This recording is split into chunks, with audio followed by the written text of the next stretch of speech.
La paracha de Lech Lecha, qui commence par ce terme qui veut dire « va pour toi », et Hachem lui dit de partir en Eretz Israël, et lui dit « je vais agrandir ton nom ». Cette fois, on va essayer de voir que la Torah a des choses bien plus profondes derrière ces mots qui ont l'air d'être une histoire. Pour comprendre la profondeur de ce qu'on va expliquer dans ce cours, il faut qu'on rentre un peu dans ce que nous dévoile le Harizal dans la création du monde. Le Harizal nous explique que comment se fait cette création du monde, c'est-à-dire comment nous fonctionnons sur le globe terrestre. Et là, il nous dit que, en fait, d'abord, des choses précises qu'il faut savoir, c'est que le temps et l'espace, ce sont des créations de Dieu, et que bien que nous vivons en pensant que c'est une réalité, c'est comme si on vivait dans l'imagination, que le temps et l'espace sont des créations de Dieu. Et en fait, ce que nous explique le Harizal, c'est que le but de la création, c'est de la volonté de Dieu de faire du bien. Et pour cela, il y a d'abord un retrait de lumière totale qui va donner la possibilité aux ténèbres d'être fabriquées, de se faire, puisque pour qu'il y ait faire du bien, c'est pas faire des cadeaux, c'est faire en sorte que la personne puisse mériter ou ne pas mériter. Je vais m'expliquer. Quelqu'un voit dans la rue un malheureux qui n'a pas de travail et qui a besoin d'avoir de quoi vivre. Il a devant lui deux possibilités. C'est de prendre ce malheureux et lui dire « Regarde, tu viens, tu t'assois, tu ne fais rien, et je te donne de l'argent tous les mois. » Ce pauvre malheureux va se sentir humilié, rabaissé, gêné de devoir recevoir des cadeaux. Par contre, si cette personne vient lui dire, tu sais, va faire semblant va aller à la maison, va casser des choses, il va lui dire, regarde, tu as vu tout ça, ce qui est cassé, alors je te demande de réparer, et au fur et à mesure que tu répares, je te paye. Mais sache que si tu ne fais pas ce que je t'ai demandé, et qu'au contraire, tu abîmes ce que je t'ai demandé de réparer, alors je te punirai aussi. C'est un peu dans cette image que les choses se font. Donc il y a ce retrait d'abord de lumière divine pour créer un emplacement, une place qui est appelée un globe, qui est appelée dans ce sens-là, parce que cette forme-là, comme l'explique le Harizal, est une forme où le point central reçoit de tous les côtés la même lumière, sans qu'il y ait un côté du point central qui recevra plus qu'un autre. Donc c'est cette image qui est mise là. Et naturellement, ensuite, la lumière va rentrer de manière restreinte et descendre petit à petit. Simplement, au fur et à mesure que cette lumière va descendre, va se créer une sorte de séparation. C'est-à-dire que dans cette lumière, il y a une force qu'on pourrait appeler masculine et une force féminine, mais qui sont complètement en un. Et au fur et à mesure que cette lumière va descendre, il va y avoir séparation, séparation, séparation. Et donc, ensuite, le but, c'est de donner la possibilité à ces lumières de nouveau de s'unir. Cette image générale des choses, ce qu'il faut savoir, c'est que nous commençons la paracha de Bereshit, où on nous parle de la création du monde, mais en fait on nous parle d'une étape qui va aboutir à la naissance de nos âmes. Mais il n'y a qu'une allusion à ce qu'il y a eu avant cette étape, et c'est ça ce que la Kabbalah va nous révéler, c'est qu'est-ce qui s'est passé avant cette étape. C'est ce monde qu'on appelle le monde du Tohu Bohu. Et si on doit pour comprendre dans notre manière de voir les choses qui est limitée par le temps et l'espace, donc si on devait donner une date à cela, comme l'ont fait certains Mekoubalim pour nous éclairer, nous savons que le premier jour de la création mentionné dans la Torah correspondrait au 25 Elul. Et on nous parle du 17 Elul, donc bien avant, et on nous parle de lumière dont le corps se brise et qu'il faut ensuite commencer à réparer. Et ça, c'est le Ensof, le Dieu qui est à l'infini, qui fait cela pour justement, parce que s'il fait quelque chose de parfait, personne ne peut l'abîmer, mais il fait une imperfection exprès, brise des choses et commence à les réparer et va nous donner la possibilité ou de continuer cette réparation, ou malheureusement de redétruire ce qui a commencé à être réparé par l'infini, par Dieu. Et donc, quand il commence cette réparation, ce qui arrive, c'est que lorsqu'on répare, on fait en sorte que finalement, différents niveaux de lumière de lesquels sont sorties nos âmes vont s'unir pour que la lumière divine descende vers nos âmes. C'est ce qui se passe. L'homme est créé avec sa femme et ils sont dans un endroit, un espace qui est au-dessus de notre espace à nous, dans ce qui est au-dessus du temps. Et bien sûr, ils vont être confrontés à une épreuve. En réalité, avant d'être créés, donc comme cela est mentionné dans la Torah, leurs âmes a déjà été créées et a déjà subi une première épreuve qui a défini l'emplacement, le rôle, l'identité qu'aura chacune des créations au moment où va commencer cette réparation. Donc nous qui sommes tous appelés Adam et Chava, nous trouvons dans cette situation. Nous ne sommes pas les seuls, et voilà que est commise une erreur qui va faire que nous dégringolons sur le globe terrestre et on devient en matière. On est tous inclus dans Adam et Chava, et on va sortir au fur et à mesure dans le temps. Naturellement, cette erreur va empêcher l'union de ces lumières divines qui auraient dû s'unir. Et là, quand est-ce que finalement va recommencer le début de la réparation?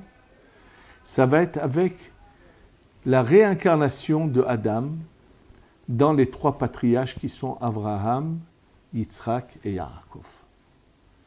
En fait, l'erreur commise par Adam, c'est de descendre vers le mal et de le faire monter et l'inclure dans le bien, l'aider à monter, mais au lieu qu'il arrive, lui, à l'aider à monter, eux le font dégringoler. Ça va être la même erreur que va commettre Noach, qui est un tzaddik, et qui veut essayer de réparer, mais qui n'arrive pas non plus. Et comme le Dieu d'Arizal, ce sont des saints, aussi bien Adam Arishon, on ne peut surtout pas parler que d'une mauvaise volonté que Dieu préserve, ni chez lui, ni chez Noach. La même erreur, malgré qu'ils vont commencer la réparation, mais il va y avoir quand même des erreurs commises chez Abraham, Yitzhak et Yaakov. Ensuite, Moshe Rabbeinu également, qui va commettre certaines choses. Mais ils ont tous un désir suprême de vite arriver à faire le désir de Dieu, de faire ces unions que Dieu attend de nous. En tous les cas, le départ de cette réparation va se faire par Abraham. Et cette paracha de Lech Lecha nous parle de cela. Quand Dieu lui dit « va en Eretz Israël », il lui dit que c'est là-bas qu'il va commencer à réunir ce niveau de lumière qui est juste au-dessus de nous, desquels sont sorties nos âmes, qui correspondrait aux deux dernières lettres du nom de Dieu, le Vav et le He. Dans le nom de Dieu, le Yud et le Vav sont des lettres masculines. Les deux He sont des lettres féminines. Et on va les déterminer par des termes qui vont nous aider à mieux comprendre les choses. Le Yud et le He s'appellent Chochma et Bina. Le Vav et le He sont appelés Tiferet et Malchut. Donc le Yud, c'est la Chochma qui est une force masculine, mais d'un haut niveau. Le He, c'est la Bina, le premier He du nom de Dieu, qui est une force féminine, qui est d'un haut niveau. Et lorsque le Yud et le He s'unissent, ils vont faire naître une lumière qui va descendre vers le Vav et le He, et qui va permettre au Vav et au He plus tard de s'unir également. Et c'est de cette union que sont nées nos âmes au peuple d'Israël, et que c'est ça que tous les jours nous provoquons dans nos prières. Et en fait, tous les jours, quand nous récitons la prière, on commence par le début de la prière jusqu'à Baruch She'amar, donc depuis le début, c'est pour ça qu'il ne faut rien sauter de la prière, on commence à faire monter de ces parcelles de lumière et d'enveloppes de lumière qui ont été brisées dans le monde du Tohu Bohu, et on va les faire monter d'abord dans le monde de la Asiya jusqu'à Baruch She'amar. De Baruch She'amar jusqu'à la fin du Ishtabach, ça va monter dans le monde de la Yetzira. Et là, quand on commence le Yotzer, on monte dans le monde de la Bria. Et avant d'arriver dans le monde de la Hatzilut, du monde de la Bria, on va déclencher, on va faire monter de loin quelque chose qui va déclencher dans le schéma cette union de la Chochma et de la Bina. Pourquoi on le fait en étant dans la Bria? Nous explique le Harizal qu'on va déclencher une lumière tellement puissante qu'on est obligé de le faire de loin parce qu'on ne pourrait pas supporter d'être à côté. Donc en fait, tous les jours, en récitant le Shema, en disant Shema Israël, Adonai Eloheinu Adonai Ehad, on dit ce mot Ehad, qu'on pense au Dalet, on va imaginer qu'on est là devant un tribunal céleste et qu'on est prêt à recevoir ces 4 morts mentionnés dans la Torah qui sont la Skila, la Srefa, le Hereg et le Henek. Et grâce à cela vont monter des lumières jusqu'au Ensof et va descendre la force qui va unir dans ce Ehad la Chochma et la Bina qui vont s'unir. Et après cela, on va lire le schéma qui a 248 mots. Et ensuite, on va arriver à la Hamida, on va monter dans la Hatzilut. Et là, on va commencer, cette lumière qui est née dans le schéma, va descendre au Tiferet ou Malchut qui sont représentés par le Vav et le He du schéma Vaya. Et qu'on va arriver à la fin de la Hamida, dans Sim Shalom et Baruch Ata Hashem Amevarech et Amo Yisrael Bashalom, on va provoquer cette union qui s'appelle Tiferet ou Malchut. Et donc va descendre une lumière qui va venir se répandre à tous les mondes qui sont montés. Et c'est pour ça qu'après la Hamida, chaque monde va monter recevoir de cette lumière qui vient de naître.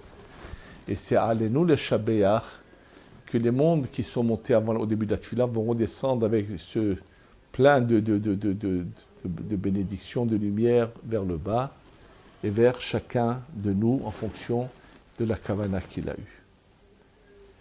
Lui, le Harizal, nous explique que quand Dieu demande à Abraham d'aller en Eretz Israël, il lui dit parce que là-bas, tu vas provoquer cette union de Tiferet et de Malchut. Et là, ce qui est extraordinaire, c'est que le Baal Shem Tov, ce qu'il a su dire entre les lignes des paroles du Harizal, c'est qu'il nous révèle que déjà, en Chutz La'aretz, avant d'arriver en Eretz Israël, Avraham Avinu va d'abord provoquer l'union de Chochma et Bina que nous faisons dans le schéma. Et c'est incroyable et ça correspond exactement à ce que nous faisons dans la Tfila, puisque c'est qu'on est dans le monde de la Bria, qu'à ce moment-là, on déclenche cette union de Chochma et Bina, et c'est ce que va faire Avraham Avinu en Chutz La'aretz avant de venir. Et bien sûr, l'allusion, c'est Lech Lecha. Le mot Lech, donc, c'est 50. Or, dans les deux premières phrases du Shema, Shema Israël et Baruch Shem Kevod, nous avons 49 lettres, et avec le Kollel, ça fait 50 lettres, qui font justement allusion à cette union. Et c'est pour ça que, en fait, Avraham Avinu, à ce moment-là, est à un niveau où il se donne, il est prêt, il va se jeter dans la fournaise ardente, il va être prêt à mourir. Et cette manière d'être prêt à mourir, c'est ce qui va justement l'aider à arriver.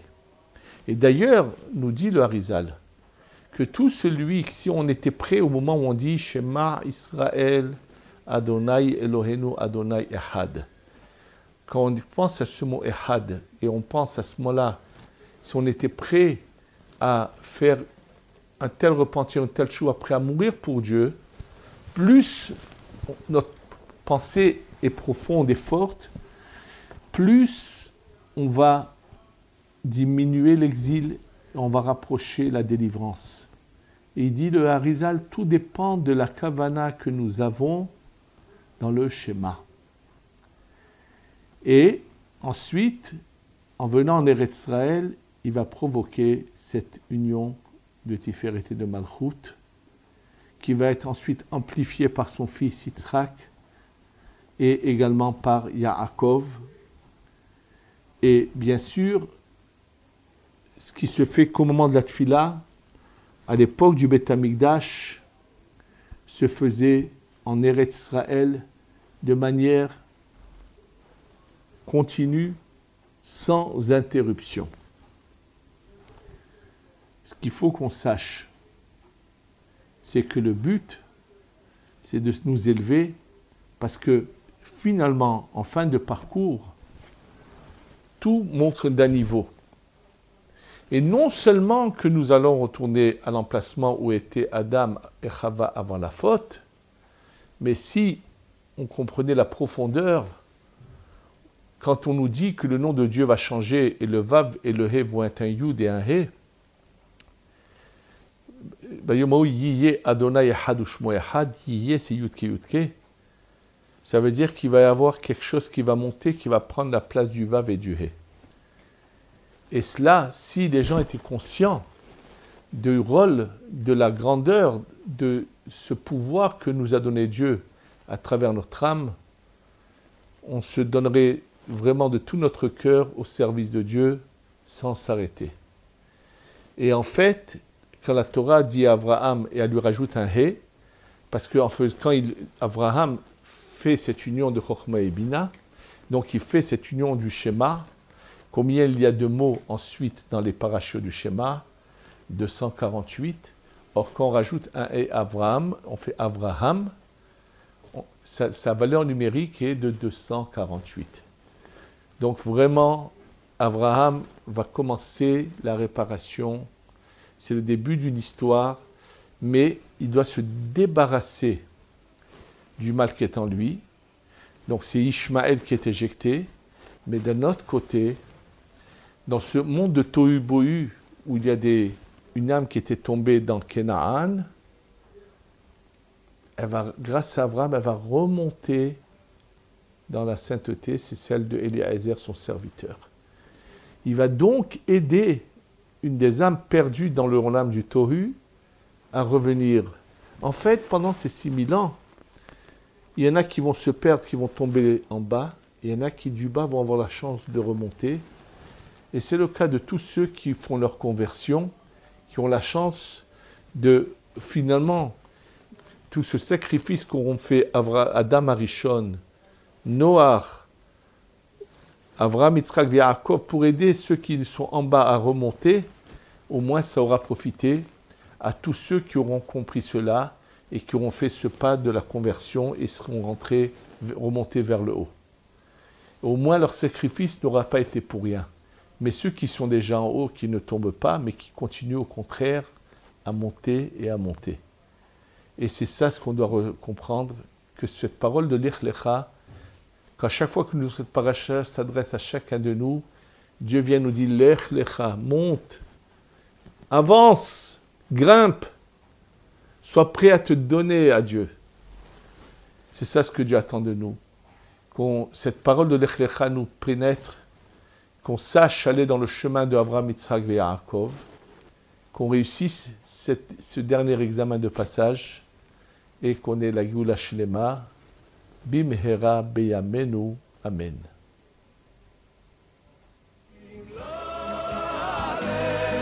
Yerushalayim